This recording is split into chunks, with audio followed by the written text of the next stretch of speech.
Good day po sa lahat. Dito tayo ngayon sa Quezon City. Hapon na tayo lumabas, pero kanina umaga lumabas na tayo. Kakuha rin tayo ng 3 booking. Itong booking na ito ngayon ay kukunin natin sa audience entrance ng ABS-CBN at dadalhin natin to from Quezon City to Makati. So guys, samahan niyo ako sa aking vlog ngayon. At ito naman ay araw-araw natin gagawin kasi araw-araw lang tayo bumabiyahe bilang isang kargador sa isang company na ang pangalan ay Lalamove at ang Transportify. So dalawang apps ang ginagamit natin para hindi tayo mabukya. Kaya guys, dito kumanan tayo ng Sergeant Esguera. Ayan, tuloy-tuloy lang tayo dyan kasi medyo mahaba yung Sergeant Esguera, pero magle-left turn na tayo kasi dyan yung audience entrance ng ABS-CBN at saka yung Sergeant Esguera ay one way yan pagdating sa harapan ng ABS-CBN. So guys, dito na tayo, magle-left turn tayo dito. Kaya na-overtake natin yung isa, yung sasakyan kanina.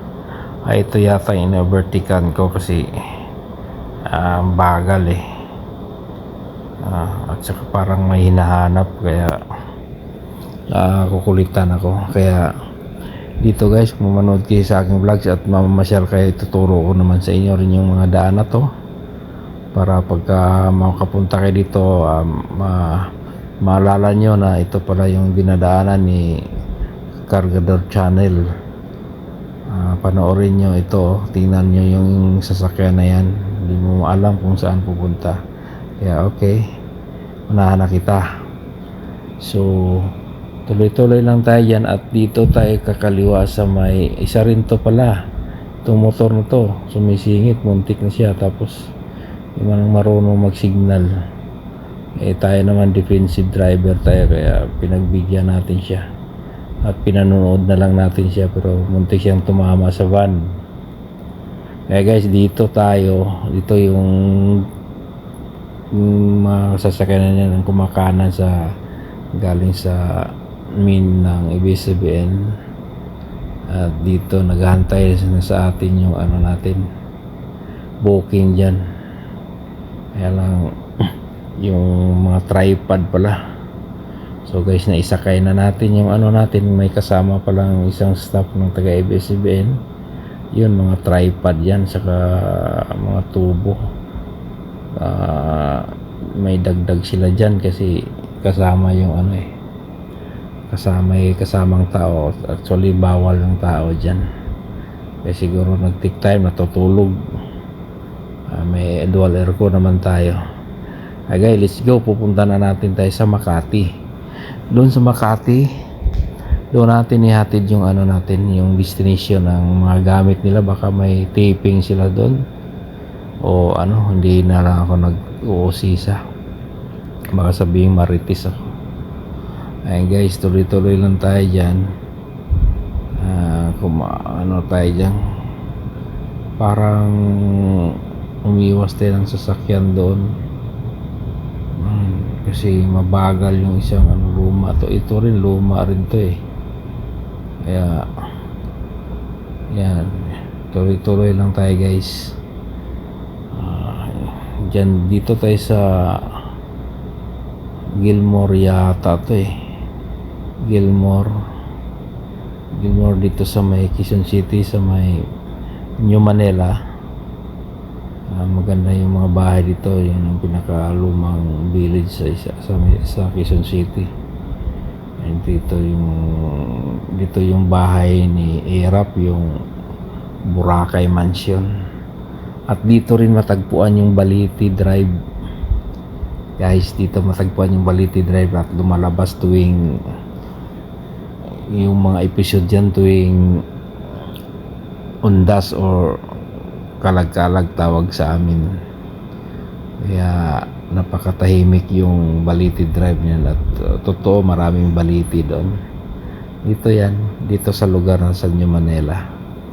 Kaya tuloy-tuloy lang tayo dito hanggang kasi dinala tayo ni Wish dito sa may Santa Ana, hindi tayo dumaan sa EDSA kasi traffic, kasi bandang 5 o'clock kasi ito eh. Kaya sinunod ko lang si Wish kasi ah,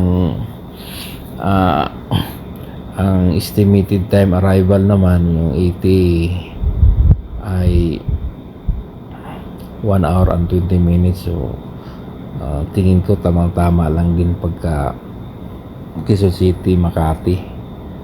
Dahil kung mag-EDSA tayo, maglalak tayo ron na usad pagong tayo sa EDSA. Kaya dito tayo sa dumaan sa ito, yung kumanan pala tayo ng 4th Street, and diretso na tayo dyan.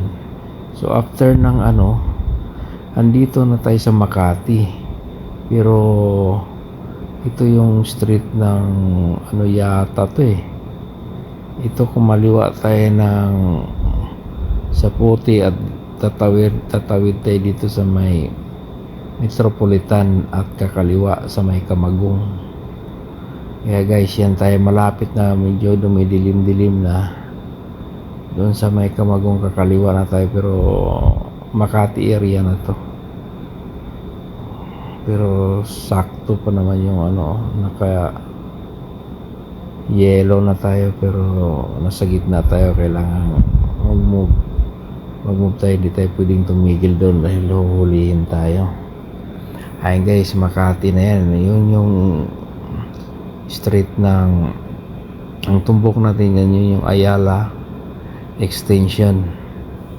Diyan malapit yung fire station ng Makati. Yan yung pinakadulo ng Ayala. Yan ang tinatawag Ayala Extension. So mag right turn tayo dyan papuntang Ayala. Then pagdating natin ng Ayala, kakanan tayo dun sa may Salcedo, kasi doon yung natin eh, doon yung destination natin, Quezon City, EB7 Quezon City to Salcedo, Makati. Medyo traffic to kasi uwian alas 6 na siguro to ng hapon kanina. Kaya ito, may pagka mag alas 6 na, may mga na yan, may mga traffic enforcer. Baka busy na kasi yung kalsada. At saka hindi na masyadong mainit, kaya nagsilabasa na sila. Kaya guys, nasa harapan tayo ng Ayala Corner, Buendia. Ayan, yung mga building, siyempre yun ang landmark ng Makati, maraming building eh. So nag-go na tayo, dahan-dahan tayo dyan, pero magra-right tayo. Yung right nyan, yung Salcedo, malapit yung Makati Medical Center din dyan. So kukross tayo ng Buendia or Helpoyat. Agay, talagang tinotor ko rin ko kayo sa vlog ko. Hindi lang ito sa tungkol sa pangarga ng mga kargamento.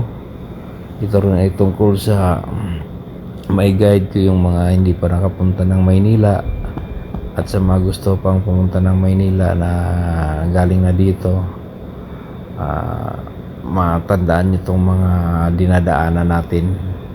Halos araw-araw to natin magawa dahil naaprubahan na ng LTFRB yung sasakyan natin. Kailangan natin ilabas tuwing umaga, at sa gabi naman ay doon tayo nagtatrabaho sa ating main work.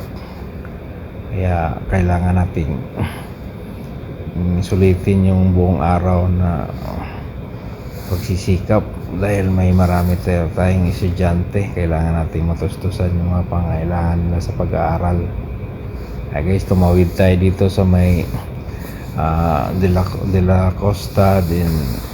Yan ang Salcedo.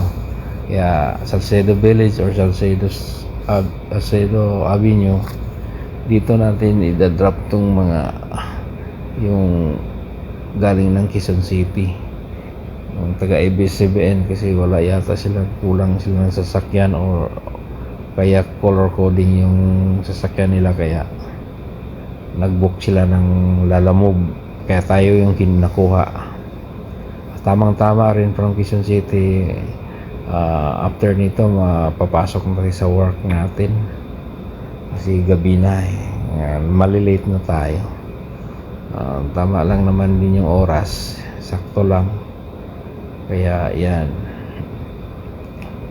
dito na tayo mag-stop at yun, at naibaba na natin guys, kaya ito gabing gabi na, almost 7 o'clock. Uuwi na tayo pupuntahan tayo sa ating main work natin, sa ating trabaho. Yan ang sa gabi naman medyo, kaya pagdating sa araw makapaghanap buhay rin tayo ng iba. So hanap buhay sa araw, hanap buhay din sa gabi. Okay lang yan, kaya naman, di naman tayo masyadong pagod o ano, kasi sa sasakyan medyo alalay lang, wag lang masyadong i-stress ang sarili. Dito pala tayo dumaan sa may malapit sa Palm Avenue dito sa may Ayala na. Nasa Ayala na tayo, in between ng SM Makati and Glorieta to SM Makati. Diyan tayo, diretso lang tayo dyan and kukross tayo dyan sa left side yung Glorieta to, yung right side yun yung SM Makati. So yung pagkalagpas naman dito, ito yung Glorieta 5 sa left, yung right ay yung dating Intercontinental Hotel na ngayon ay One Ayala. Ito yung pinakabagong building dito sa Makati, itong One Ayala. Yung One Ayala naman yan, sa baba yan, yun yung pinaka bus terminal, yung parang P2P, yung point to point, north and south.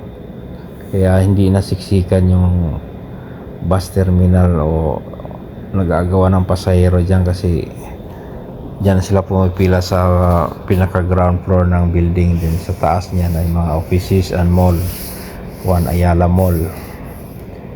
Kaya yung pababa naman dito sa left side, may bumababa na sasakyan, parking area ng Ayala yan, Ayala Center, basement parking area.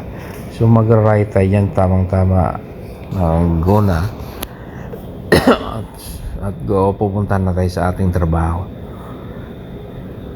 Kaya guys yan, sorry, excuse me, ubo tayo, kaya kinukuha ko talaga yung right side para makapasok tayo dito sa may Ayala. So ito na yung Ayala Corner EDSA. So yung Ayala Corner EDSA, pag cross niyan ay Makati na, McKinley. So itong right may Telos, ito yung McKinley Road guys. Kaya dito tayo sa trabaho naman natin. Ito yung pinakamagarang na lugar, yung Forbes Park. Dito nakatira sila Manny Pacquiao, Manapinilan, yung lahat ng pinakamayaman dito sa Pilipinas nandito sa Forbes Park guys. Lahat ng mga foreigner, mga diplomat, mga ambassadors nandito sa Forbes Park nakatira. So magle-left na tayo dito, mag-approach na tayo sa main gate ng Banyan Gate. Hayaan natin kasi may enforcer dyan na nag-guide sa atin.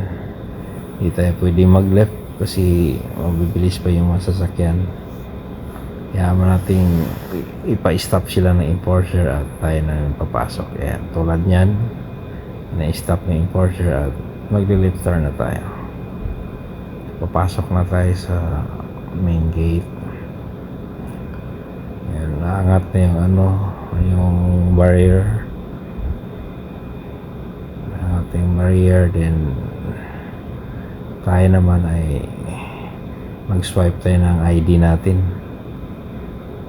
Tinatawag tayo dahil akala nila cargo truck yung lang, simple nga, hindi alam na empleyado pala yung papasok. Kaya tinawag ko na pag-swipe na lang yung ID ko at nagpasalamat din tayo, diba? So dito na tayo, papasok na tayo. Yung left side guys ay yun yung US Embassy residence. Yung right side naman dito pagpasok kanina ay German Embassy residence. So ibig sabihin yun, doon nakatira yung mga ambassador niya, yung representative niya, parang pinadala ng mga presidente nila dito sa atin. Excuse me. Ayan guys, lapit na tayo sa ating ito yung Cambridge, round yan round yung Cambridge. Papunta na tayo rito. Kaya guys maraming salamat sa panonood nyo, mula sa pag-pick up ko sa mga booking natin hanggang sa pag-uwi ko dito sa aking trabaho. At siyempre dyan sa trabaho naman mag-checking lang tayo sa residence, then pahinga na tayo. Kaya yan, maraming salamat sa panonood nyo. Sana sa mga hindi pa nakapag-subscribe sa akin, pag-subscribe naman, tulong nyo na rin. At itanim ko na lang na utang ng loob sa inyo na paano nag-umpisa na tayo sa vlog natin dito sa Cargador channel. Simpleng karga lang at kapag pirahan naman din natin. Kaya guys, maraming salamat sa inyong papanood. Thank you and God bless all.